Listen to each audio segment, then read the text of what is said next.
sa mga dish ko tonight ay ang chicken curry. Ito lang ang napakasimple yung curry ko. Kung wala namang carrots, okay lang. Basta may potato, onion, at ito yung nagpapasarap na ready-made na talaga siya. Ever since ito yung gamit ko and gustong-gusto din ng mga anak ko, guys. So, try nyo minsan.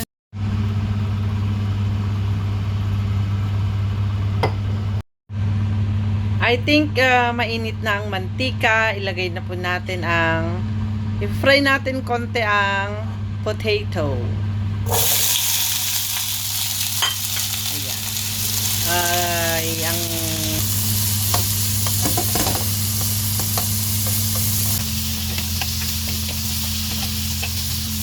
yan. Ganito ako magluto, guys, ng potato. Ina-half-cook ko muna siya. Ng fry half-cook muna siya. Fry pa natin konti. For a bit. Fry a little bit. I think it's gonna done. And let's put in the plate. Set aside. Now, next na natin yung chicken. I-half fry muna din kagaya ng potato.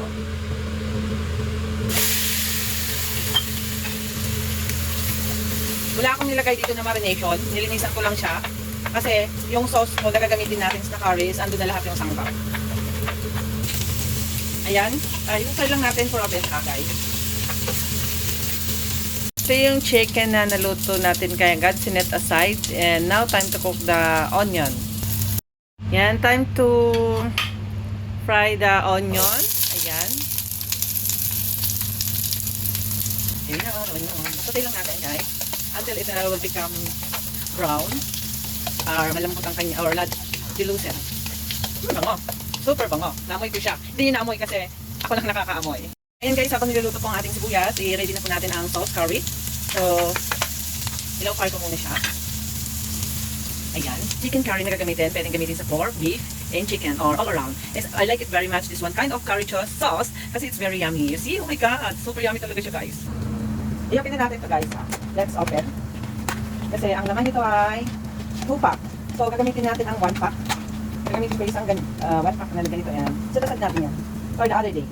So, gusto ko lang ipakita kung anong laman nito, guys. Ano yung chicken curry. So, ganito po siya.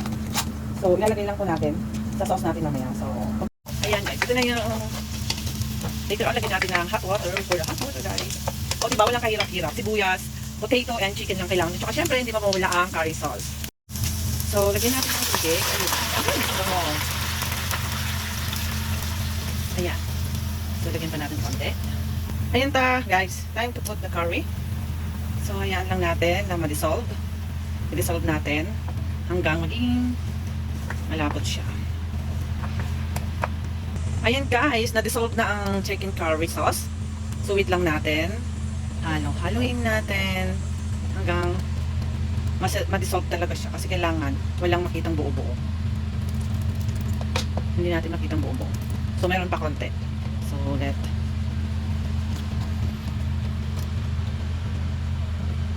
guys, pwede na natin ilagay ang chicken. O, diba? Wala kahirap-hirap paggawa ng curry sauce. So, high fire ko lang siya. Kailangan naka-high.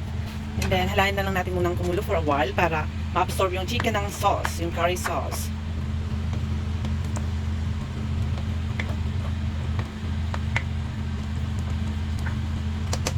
Ayan, takpan muna natin, guys. And after 15 minutes, buksan ulit natin. Serve natin ng 15.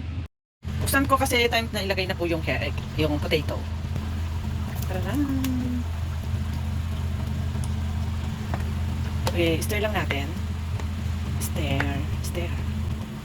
O, diba? Tsaka ang bango, guys. Sorry, hindi nyo kasi naamoy.